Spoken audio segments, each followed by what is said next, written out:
Good morning, YouTube. It's such a wonderful day today in Texas. It's just marvelous temperatures. I can't believe get up in the mornings, early in the mornings. It's already 55 degrees. It didn't even get down below 55 last night, and then it gets up to in the 70s during the daytime. It's going to get up to like 78 today, so it's just going to be a marvelous day. Wonderful. It's just wonderful time to enjoy being outside, and you can get up early and go and run and then and come back and exercise and you just feel good all over and never get overheated and the afternoons are nice and balmy for sitting out in the sun, and so it's just a marvelous enjoyable time which we're having here in Texas, and we can't believe how good the spring is. Uh, may need to eventually get a little more rain, though. We may not always appreciate the clouds in the sky, but we need to get the rain here for too long. And but it's just been a marvelous spring, and there hadn't been any bad thunderstorms or high wind or anything like that. No hail. It's just been so marvelous, and I'm just so thankful for it.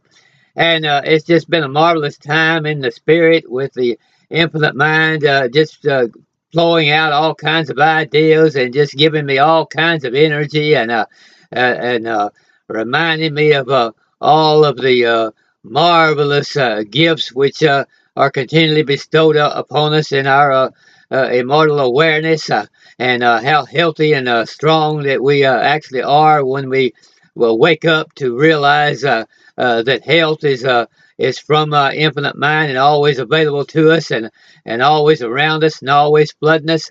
And so I just I don't see how things could get any better, but I know they will because infinite mind is infinite in its amount of things that it can give us, and so we can always receive more, and we can always get more joyful, and he'll create the way, he'll create the space for us to receive all that extra joy and energy. I know he will.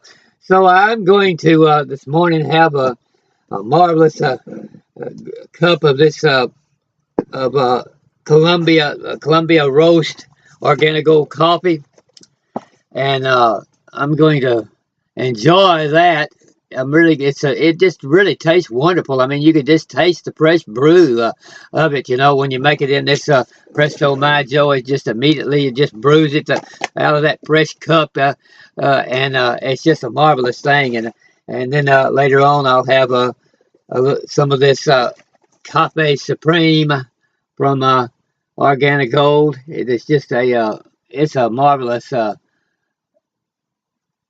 latte tasting type of coffee that already has a mixture in there that goes with it that has like cream and sugar and stuff already in it. So all those things just make for a marvelous, enjoyable meal. And then I'll have my eggs and pancakes and all with that, and rice and different things. And if anything could be any better than having a nice breakfast on a nice warm day in the springtime, we'll listen to Tanya Love and we'll hear all her marvelous ideas, and then we'll know I'll be floating out there on a great high, and so we'll see what she has to say, and we'll see if we can get any higher in our joy, and we know we'll enjoy it. It's going to be marvelous. We're just so into instant gratification now that we've forgotten this art. Actually, there's an art to patience. Like, if you make a fine wine, it takes time. If you have a relationship that you feel just so in love and safe and secure in, it probably took a little time to have that feeling because it's developed over time. So a lot of times the people that struggle, like the clients I was helping, they said they got caught up in this, I need it now. And when it didn't come, instead of like Amnon focusing on, you know what, I haven't found it yet, but it's going to be mine someday. And I can feel it. And I'm going to drive that thing and I'm going to get it for a good deal. At some level, he knew that, and he kept putting out that vibration, and it came closer and closer and closer to him. And then he had the opportunity where it was right in his face. He sees it, how much it costs, and he had to go for it. So another thing that I see people trip up on when it comes to manifesting is they will get the car. Say you want this dream car like Amnon did, and he sees it on the internet, and then he goes, oh, I could never afford it. I can't have it. It's probably too much. My wife maybe won't let me. Like, we can go into this inner dialogue of doubt.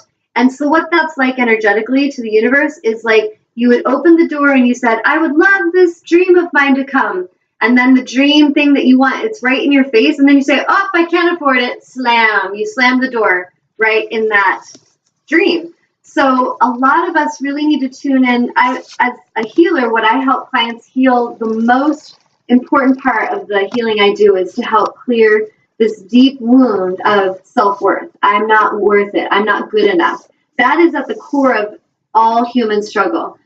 Once that gets healed and you know you are worthy, that you do deserve, anything is, it's like a buffet. Life is like this buffet, and you know that you can just look out and say, I would like some of that, and I'll take a little of this. And it's not because you necessarily need it. Like Amnon didn't need that car, but he wanted it, and he focused on having it, and now he has it. And so you really, it's not about this thing that you think it is, where a lot of people think it's luck, or it's if you're entitled, if you were born into a rich family. All of that is ego. That is not truth.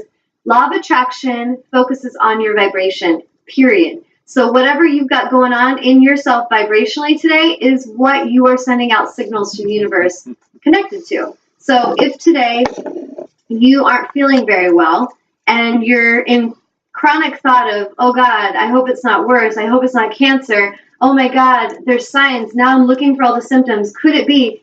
You're really going in the wrong direction, and you're not meaning to cause yourself the suffering, because maybe you just don't understand the law of attraction and how it works. But it takes a lot of awareness to stop focusing on the lack and the fear and to really focus on what we want, what we desire, so that even though it's not here yet, you're not feeling your best, you're feeling kind of weak today, you're tired, just keep your focus and your vibration in ease. The more you can relax, go get a massage, go lay down and meditate, just rest your body, quiet your mind, and focus on your wholeness. Focus on how awesome it's going to be to feel good again, to go outside and just do things that maybe you took for granted until you got sick. If you're in a situation with money and today you have $50 in your bank account and you want to have $5,000 in your bank account, go and give gratitude for the 50 and feel vibrational excitement for when that 5,000 is going to be in there. Yes, the fairies are chiming. Yep, you have a caller. Okay, so what do we got? Hey, Tanya, it's your beloved Rock. Aw, hey, baby. So do you have a question? Well, yeah, because you talked about calling it forth. Mm-hmm. And given our relationship, you know, you consciously called it forth after your relationship or previous marriage and things, where I was calling something forth not consciously. Mm-hmm. So how does that work? Knowing my soul knew that I needed something different, something better, but I didn't like physically call out to the universe. I didn't know that the universe would really support me then. Yeah. And just understanding all that, but I never had the connection like that to where now I understand it more. So can it be done unconsciously, where you don't know what you're calling for, and then it comes in, and you know, it's got to be something that you're just concentrating on, and it just comes forth, but you may not even logically know that. Exactly. So that is a great question, because people will unconsciously call things forth that they want and that they don't want. So yes, can you create unconsciously? Most humans create daily unconsciously. So the good, the bad, the ugly, they create it unconsciously often. Coming into the conscious creation is a journey of self-awareness. So a lot of times it's not necessarily just yogis and people that meditate, but often the ones that are really conscious of their creations are very aware. They have quieted the mind chatter. There's been people in sports like Michael Jordan, who he used to actually meditate before games, and he would visualize that basket getting bigger and the ball being very small and very easy to put in that basket. So he was consciously focusing on what he wanted, and he created it. At the same time, there were people playing that game with him that were unconsciously visualizing winning or losing, and yes, it was happening in their life. So for me, when I knew what I was leaving behind and I knew what I wanted to call in, I was powerfully focused on what I wanted and calling it in. And you, at some level, were unconsciously calling that in as well. And then when we came together, I even feel like at a soul level, we came together and I was there to help assist you in understanding that. And you were also helping me feel things where I could trust you again. So there was this really beautiful relationship that came from us both calling for our desire. And so, yes, absolutely, you can create. If you're worrying about money today, and you're not conscious that you are, like you're busy, but you're unconsciously worrying, you'll manifest lack. So go ahead. Did you have something else you want to say? Yeah, when I was unconsciously, trying to call something forth in a positive sense, I remember unconsciously calling in the negative. I mean, I was down quite a bit. Yeah. And can you remember what was going on in you at the core? Like when you would be, okay, I want this, but then you get into internal dialogue of, oh, I'm not good enough on this. Do you remember a feeling of that? Like some kind of deeper, I'm not worthy? Yeah, my self-confidence, I kind of preyed on my partner's lack of confidence as well. And our daughter's the same way. Ashley was kind of the same way. Just, quick to anger, quick to, oh, wow, that's just not going to work out. I mean, you've heard my pessimism sometimes. I just, you use a word for it, or, I just like, oh, well, that's not going to work. They're looking at me like, what do you mean it's not going to work? I'm like, you're right. Why do I even throw that out there? And I hear it at work all the time. I hear it all the time, and people just don't understand the power of that. But I did call forth a lot of negativity, and given where I am now and where we are now, I don't do that. Sometimes I fall into that a little bit, kind of like last weekend going to the company picnic, and things were just not going right. It's just traffic. It's just events and things. I'm just like, oh my God, no, and you're like a baby, So, and then it got better because I shifted my thought process. Absolutely. So it just did. So, it's definitely confirmation. Hey, thank you for that. That's a great answer.